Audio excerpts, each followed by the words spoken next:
जिला हुगली स्थित चुचड़ा town club ने आयोजित की अंडर-10 क्रिकेट प्रतियोगिता।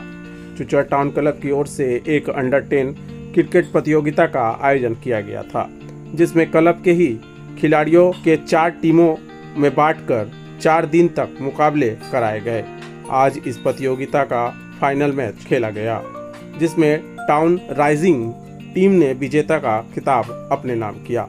फाइनल मैच देखने के लिए दर्शक और खिलाड़ियों के अभिभावकों की अच्छी खासी भीड़ उमड़ी थी और माहौल काफ़ी उत्साह रहा। क्लब के सचिव इंद्रनील चक्रवर्ती ने बताया, पश्चिम बंगाल के सबसे पुराने क्लबों में चुचड़ा टाउन क्लब का नाम आता है।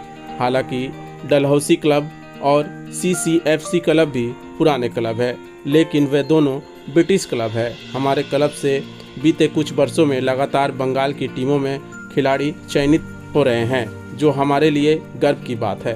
क्लब के पूर्व क्रिकेटर अमित शर्मा ने कहा, हमारे पास मैदान है लेकिन खिलाड़ियों की संख्या घट रही है। इसके बावजूद जिस तरह से हम मेहनत कर रहे हैं, उम्मीद है कि भविष्य में और भी बेहतर परिणाम मिलेंगे। वहीं क्लब के एक अन्य सदस्य अभिजीत विश्वास ने भावुक होते हुए कहा, बचपन में जब मैं इस रास्ते से गुजरता था तब एक ही लाल रंग की इमारत दिखती थी, यह टाउन क्लब। तब से लेकर आज तक यह क्लब लगातार खिलाड़ियों को तैयार कर रहा है। आइए देखते हैं सबों ने क्या कुछ कहा। पूरी खबर न्यूज लाइन बंगाल के माध्यम से।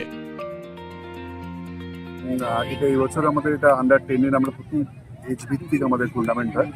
এটা আজকে যেটা হচ্ছে সেটা হচ্ছে আন্ডার-10 আমাদের হাউস লিগ, আমাদের 4টি টিমের খেলা।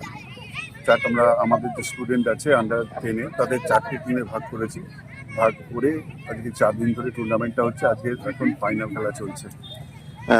এই যে টাউন ক্লাব, এটা চুচুড়া শহরের প্রসিদ্ধ ক্লাব। এখন স্টুডেন্ট স্ট্রেন্থ কিরকম আছে, কোচিং এর কি ফেসিলিটি আছে? টাউন ক্লাব চুচুড়া শহরের প্রসিদ্ধ বলবো, আমি আপনাকে একটা ইনফরমেশন দিই যে টাউন ক্লাব হচ্ছে পশ্চিমবাংলার সবচেয়ে পুরনো ক্লাব।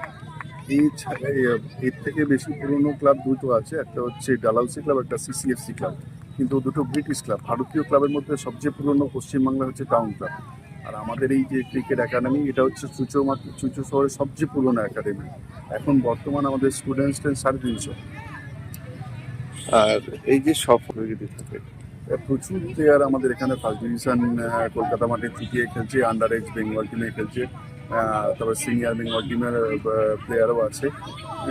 সব কিছুতে আমরা যে এরকম একটা সাপ্লাই লাইন দিতে পারছি বাংলা ক্রিকেটে, এটার জন্য আমরা গর্বিত। কি নাম আপনার? আমার নাম ইন্দ্রনীল চক্রবর্তী, আমি টাউন ক্লাবের সম্পাদক।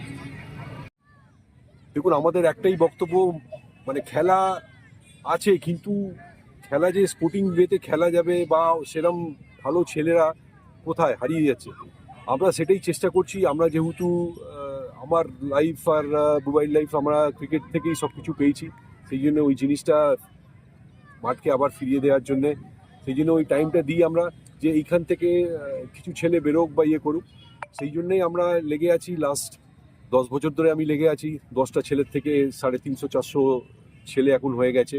তো চেষ্টা করি প্রত্যেক বছরই যে একটা কম্পিটিশন ম্যাচ কতটা দিতে পারি এদের জন্য, এটাই লেগে আছি। দেখি কতদূর সফলতা পাবো, দেখা যাক। কি নাম আপনার? আমার নাম অমিত শর্মা। আমরা যখন ছোটোবেলায় আমাদের স্কুলে যেতাম আর কি, তখন থেকে আমরা টাউন ক্লাবে একটা মাত্র ক্লাব দেখতাম, যে একটা লাল রঙের ক্লাব, সেটা সত্যি দেখার মতো ক্লাব।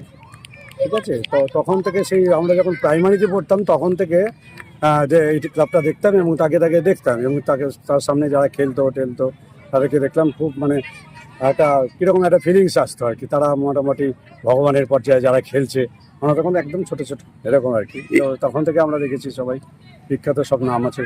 জীবন সংগ্রাম করার জন্য তখনও লোকজন জীবন সংগ্রাম করে তার মধ্যে খেলা বের করতো। এখনও আমরা সেরকমই দেখছি।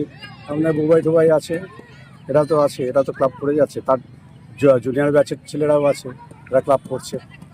কিছু অংশ পড়বেই আর কি, 10% লোক হলেও পড়বে, তারাই 100%কে খেলার মধ্যে। এই ছোট ছোট বাচ্চাদের কি বার্তা দেবেন যে এখান থেকে দাঁড়িয়ে? বার্তাটা নিজের আনন্দে, নিজের প্রাণের আনন্দে খেলবে। এটাকে আমি বার্তা দিলাম তার জন্য খেললো সেরকম না, নিজের মনের আনন্দে খেলবে। মানে কি হবে সেটা পরে কথা, নিজে খুশি মন করে যাতে মাঠে আসে। তারপরে কেউ এক্সেল করলো না, সেটা আলাদা ব্যাপার। কি নাম আর একটু ডেজিগনেশন? অভিজিৎ বিশ্বাস।